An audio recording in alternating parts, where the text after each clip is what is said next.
All right, so 2 solid wins for the Lakers.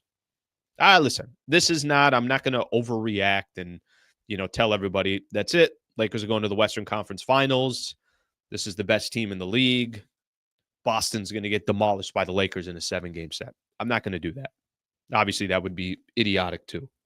But I will tell you this, and I do mean this. These last 2 wins kinda came out of nowhere for me. Okay, for me, these last 2 wins came out of nowhere. There's been a lot of negativity around the Lakers, the way the Lakers have been playing. We watch this team on a night in, night out basis. Some really disturbing losses that they had over a stretch. We know their record. They went 3-8 over an 11-game stretch, and their 3 wins were against shitty teams. They weren't good teams. Utah, Portland was in there. I think the only quality win that they had was against San Antonio, but again, that's not a team that's going to be competing for a championship. And then out of nowhere, the Lakers play really, really good against the Memphis Grizzlies, and then really, really good against the Sacramento Kings last night. These 2 games came out of nowhere for me. And I will tell you, I think there's a little bit of a theme of what's happened, at least over a few stretch of games here. Okay. I saw something, a stat yesterday on Spectrum when I was doing my post-game show. I saw a stat about 101 points per game is what they've given up over their last 4 games. Lakers don't play perfect basketball. There's a lot of times I'm like, I don't know what the hell they're doing on offense. There's a lot of times where, too many turnovers, things along those lines. But let me tell you what I can't complain about over these last 2 games, what I can't bitch about over these last 2 games. And I think Laker fans would agree with me on this. Aren't they just playing tougher basketball? Doesn't it just feel like, hey, there's at least great defensive effort, and whatever the hell happens, happens. But I don't think over these last couple of games, there's a Laker fan out there that can say, and I know, listen, this should not be your bar and your standard. When you go to work every single day, the least you should be able to do is give effort. And then whatever happens from there happens from there. But one thing that I can't complain about in these last 2 W's for the Lakers and these last 2 wins for the Lakers, there is no, hey, the guys aren't trying. There is no, hey, the effort's not there.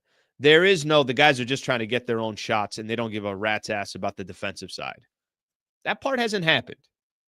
And I do understand that should be a given every single night, but this has been a very puzzling team because I think you've gone through stretches so far this year where you are scratching your head and you're saying to yourself, wait a minute, did JJ already lose the locker room? The guy's been a head coach for 35 minutes. He hasn't already lost the locker room yet, has he?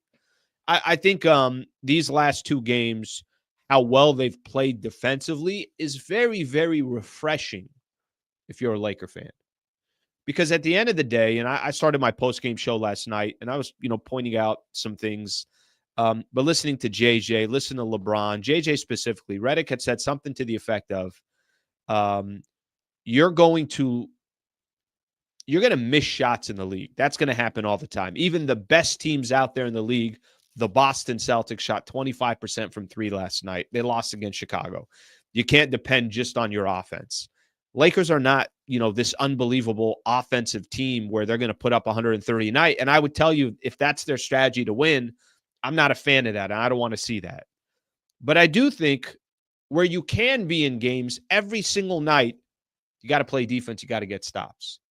They did a fantastic job against Ja Morant a couple nights ago. They did a great job last night on De'Aaron Fox, Malik Monk, Keegan Murray. Domantas Sabonis was the only one that shot over 50%. Everybody, Malik Monk, I already said Monk. I said him again. DeMar DeRozan was the other name I was looking for. I'll take my chances with the Lakers playing some damn defense. I'll take my chances with Anthony Davis being your pillar on defense. And now all of a sudden, guys like Max Christie and Gabe Vincent and Rui Hachimura, there was Cam Reddish. There were some guys that played yesterday. It was like, hey, I dig this. I'm okay with that. And if they lost that game yesterday, if they lost yesterday, they would have blown it at the end because they really had control of the game. It felt like the entire time. One stretch in the second quarter, you could say that they struggled a little bit, but after that, they had the lead literally the entire game. Um, that's refreshing. I mean, it really is. That's a little bit refreshing to see a team that all of a sudden is like, well, we'll get stops and then we'll figure out what happens on offense. You get stops in the league, you're going to be in a lot of games. Lakers have been able to do that against two, I would say, quality opponents. Memphis is definitely a quality opponent. I'm not sold on the Sacramento Kings. I don't like their DNA. I don't like how everything is basically based on offense. So I don't really care personally for the Kings, but the Lakers have had their struggles against the Kings. Lakers have had their struggles on the road. The Lakers have had their struggles in Sacramento. It's a good win last night. And tomorrow they got a chance to potentially. I said I'll take a split in Sacramento. Well, of course, you're going to get greedy if you get the first one. They got a chance to kind of sweep the series against Sacramento. What a kind of a breath of fresh air, I think, for JJ Redick as well. Let me tell you what I mean by that. Last night, listening to him in the post-game presser, he looked much more comfortable. He looked much more, hey, I think the guys are listening to me again.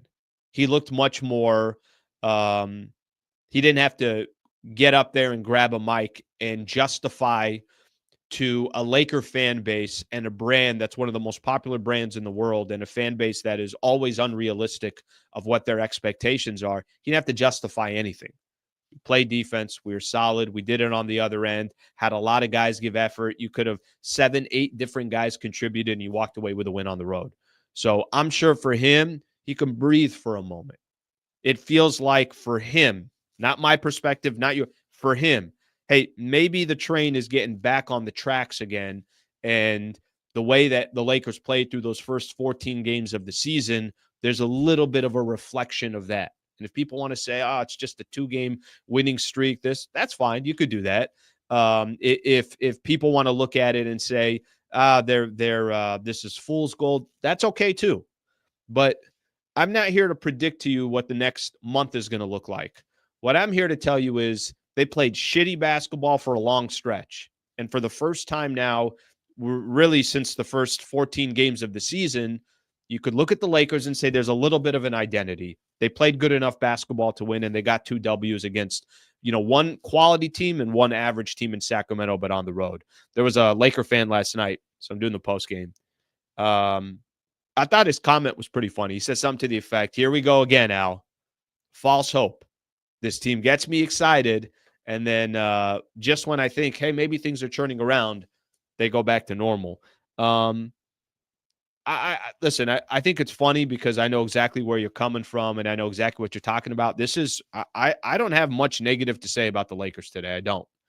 When there's a lot of, there's been a lot of times, whether I'm doing my show here or after the game, there have definitely been times it's like, well, what do you want me to say positively about them? I'm not going to bullshit. I'm going to tell you guys how I feel. But I just thought it was funny. It's like there also are a lot of Laker fans that, they just want to put their foot barely in the water. It's like, yeah, but you can feel the water. It's not too hot. You're okay. They're like, no, you just never know. The temperature is going to go up. But I don't blame Laker fans for doing that.